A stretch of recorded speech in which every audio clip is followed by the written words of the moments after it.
1,00,000 మంది శివభక్తులతో కలిసి మహారుద్రాక్ష పూజలో పాల్గొనండి. వెంటనే కాల్ చేసి మీ పేరును నమోదు చేసుకోండి. నమస్తే రమగారు. నమస్తే జయ. రమగారు, ఏదైనా సరదాగా చిన్నగా ఉండి కథ ఏదైనా చెప్పుకుందామా? ఉల్లికాడల కథ చెప్దాం మనం. ఉల్లికాడలు బాగుందండి పేరు.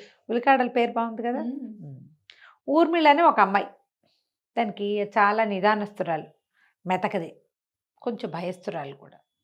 అలాంటి ఊర్మిళని చిరంజీవి అని ఒక చిన్న ఉద్యోగస్తుడికి చిరుద్యోగికి ఇచ్చి పెళ్లి చేశారు. లేటెస్ట్ కథ రమగారు. అంతే అయి ఉంటుంది. 60లో రాయబడింది. అప్పుడే పేర్లు బాగున్నాయి. చూసావు ఎంత బాగా పెట్టారు. రామయ్య, సుబ్బమ్మ అలాంటి కథలు మీ అమ్మాయి ఎంతసేపు పోట్లాడుతుంది. వెంకయ్యమ్మ కాకుండా ఎంత మంచి పేర్లు పెట్టారో. పేర్లు అంటే గుర్తొచ్చింది. ఇప్పుడు ఒక విషయం చెప్తా. ఈ మధ్య పేర్లని తమాషాగా పెట్టుకుంటున్నారు కదా, అసలు దానికి ఏం అర్థం పడతాం. ఇష్యు ఉష్యు బస్సు 2 అక్షరాలు 1 అక్షరం అవే పేర్లు. ఒక అమ్మాయి ఎవరో పెట్టింది, రామచంద్ర అని పెట్టుకున్నారు బాబుకి పేరు. అదేం పేరు అంటున్నారు అందరూ. రామచంద్ర పేరుకి తక్కువ అమ్మ. ఎంత మంచి పేరు, ఎంత మంచి పేరు, ఎంత చక్కటి పేరు. అసలు రామ అని పిలుచుకోవచ్చు కదా. అదే కదా పుణ్యం పురుషార్థం. మీ పేరుందనా? నా పేరు లేకపోతే ఎవరైనా పిలవడానికి రామ అని పిలిస్తే ఎంత మంచిది. అద్భుతం కదండి కదా. నా పేరు ఉంటే ఏమి, నా పేరుతోటైనా బోళ్ళంత ముక్తి వస్తాయి. అప్పుడు నాకే రావాలి రమగారు. ఎన్నిసార్లు పిలుస్తాను నేను రమగారు రమగారు రమగారు. మరి నువ్వు సీఈఓ అవ్వలేదు.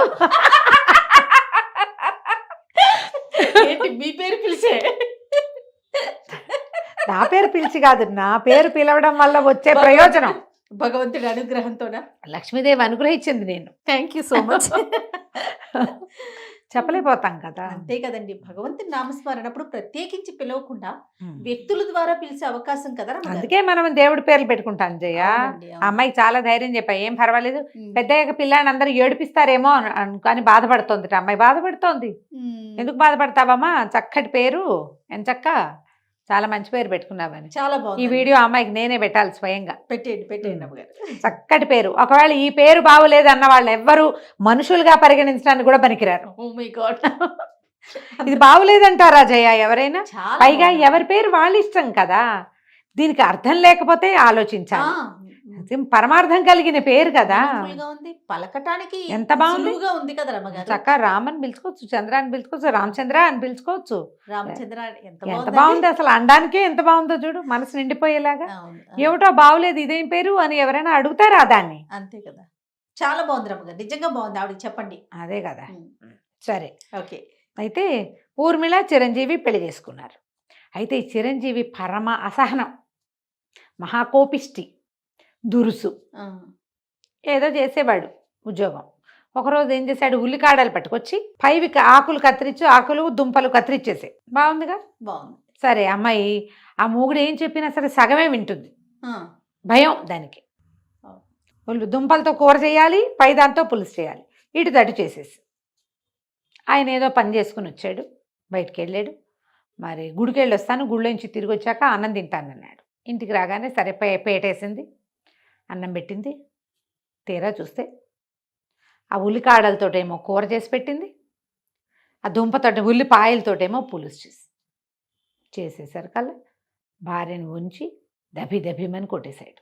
చెప్పింది చేయవా సరిగ్గా? నేనేం చెప్పాను, నేనేం చేయమన్నాను? దీంతో ఎవరన్నా పులుసు చేసుకుంటారా, దీంతో కూర చేసుకుంటారా అని కొట్టాడు. ఈ పిల్ల ఏడుస్తూ నుంచింది. ఈ లోపల దభీమని పెద్ద శబ్దమైంది. ఎవడో అటక మీద నుంచి ఒక దొంగ ఎప్పుడో దాక్కున్నాడు. సాయంకాలం ఆ పిల్ల దొడ్లో పని చేసుకుంటుంటే వాడి ఇంటికి వచ్చి అటక మీద దాక్కున్నాడు. దూకి అక్కడి నుంచి చిరంజీవిని పెడరెక్కలు విరిచిపట్టేసుకున్నాడు. ఇంట్లో ఉన్న డబ్బు, నగ, నట్ర అన్నీ ఇస్తావా ఇవ్వవా? ఏం చేస్తాడు, తాళ్ళ చెవులు ఇచ్చేయమన్నాడు.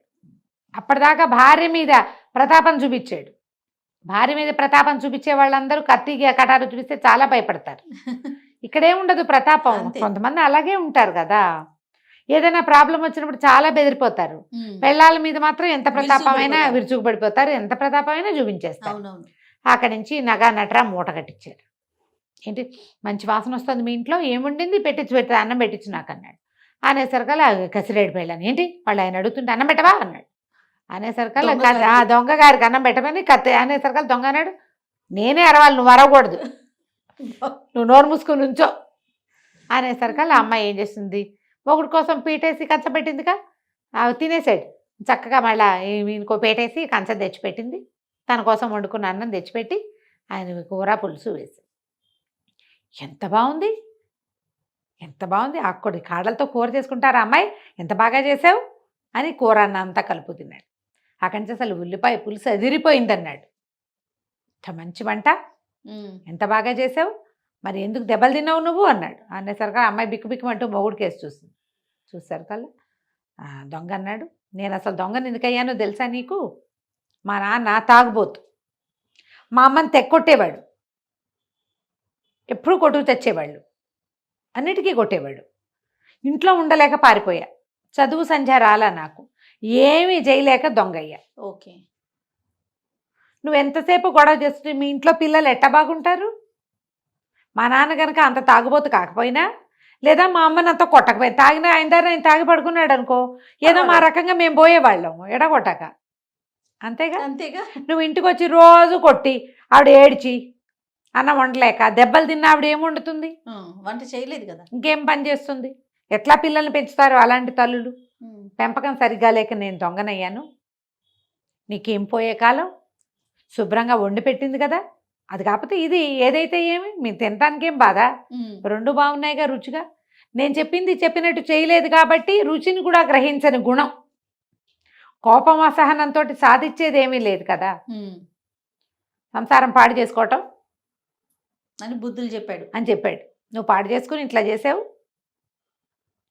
ఇట్లా చేస్తున్నావు, రేపొద్దుంది నాలాంటి దొంగకి ఇంకొకటికి తండ్రి అవుతావు నువ్వు, నాలాంటి వాడే మీ ఇంట్లో నుంచి వెళ్ళి ఇంకెవరింటోనో దొంగతనం చేస్తాడు అని చెప్పి, అమ్మాయి ఈ నగ నట్రా తీసుకో, చక్కగా పెట్టావు భోజనం, ఎన్నాళ్ళలో అయింది ఇంత మంచి కూర పులుసు తినని మూట కట్టించిన నగలన్నీ ఎత్తి ఊర్మిళ చేతిలో పెట్టాడు. వెళ్ళొస్తానని చీకట్లో కలిసిపోయాడు. అక్కడి నుంచి చిరంజీవి ఏనాడు అమ్మాయిని ఏం అనలేదట. ఎందుకంటే ఇది చూడు ఎంత చిన్న కథ జయ, తండ్రుల తల్లుల దుష్ప్రవర్తన తర్వాత తరాన్ని విపరీతంగా పాడు చేస్తుంది. పెద్ద ఉల్లికాడల మీద కొట్లాడుకోవడం చిన్న విషయంగా మనకు నవ్వుతూ కనిపిస్తుంది, ఇలాగే పోట్లాడుకుంటారు. పెడితే పెట్టావని, పెట్టకపోతే పెట్టలేదని, కాఫీలో పాలు ఎక్కువైనాయని, లేదా డికాక్షన్ తక్కువైందని, టీ పొడి ఎక్కువ వేసావు తక్కువ వేసావని దాని మీద కొట్టుకుంటారు. కొడతారు కూడా జయ, చెయ్యి విసిరేసేస్తారు, ప్రతి దానికి తగాదా పడతారు. తండ్రులే కాదు తల్లులు కూడా చేస్తారు. తల్లులు కూడా పిల్లల్ని ముందు అది పెట్టి తర్వాత ఇది పెట్టాలి, నేను చెప్పాక నేను చెప్పింది చెప్పినట్టు ఎలా చెప్పానో అలాగే చెయ్యి. చాలా మందికి ఉంటుంది ఇలాంటి దుర్గుణం. వాటిని కరెక్ట్ చేసుకోకపోతే మన తర్వాత తరాలు ఏం నేర్చుకుంటాయి మన దగ్గర నుంచి. తల్లులేమో పిల్లల్ని కాల్చుకు తింటారు, తండ్రులేమో భార్యల్ని కాల్చుకు తింటారు. ఒక్కోసారి తండ్రులే భార్యల్ని పిల్లల్ని కూడా కాల్చుకు తింటారు. రేర్గా తల్లులు కూడా తండ్రుల్ని కొడుకుల్ని కాల్చుకు తింటారు. వాళ్ళు ఉంటారు. అమ్మో, వాళ్ళు కూడా ఉండి అసలు భర్తకి కొడుక్కి టెర్రర్గా ఉంటుంది తల్లి అంటే. అలాంటి వాళ్ళు చాలా మంది ఉన్నారు. ఈ తరహా వల్ల మనం సాధించేదేం లేదు. అవును, తర్వాత తరాలని పాడు చేసేస్తాం. వాళ్ళు మీకు మొహం తప్పించేస్తారు, మీతో ఉండరు, పారిపోతారు. ఒక్కొక్కళ్ళకి ఒక్కో రకంగా ఉంటుంది. ఇతని భార్యకి ఉద్యోగం ఉంది, ఏదో తిండి పెడతాడు, ఎంతసేపు తిడుతుంటే తిండి ఏమి ఎక్కుతుందమ్మా. అంతేగా. ఈ తిట్లు తిట్టే వాళ్ళంతా పద్ధతులు మార్చుకోవాలని చెప్పడానికి ఈ బుజ్జి ఉల్లికాడల కథ చెప్పాం. చాలా బాగుంది రమ్మగారు, సూపర్. నమస్తే. నమస్తే జయ.